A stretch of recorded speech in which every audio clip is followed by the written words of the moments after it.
Kumusta?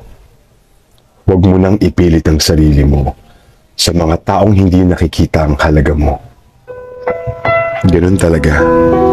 May mga taong bibigyan ka ng lubos na importansya at may mga taong ibibilang ka lang sa iba. Na kahit pagawin mo ang lahat para mapansin ka at bigyan ka ng halaga, hindi mo pa rin madarama ang atensyon na gusto mong makuha sa kanila. May mali kaya sa'yo? May mali kaya sa kanila? Maaaring meron, maaaring wala, pero ito ang natitiyak ko. Sadyang may mga taong hindi nakatakda para sa'yo at may mga taong ilalaan ng Diyos para makasama mo, para manatili sa tabi mo.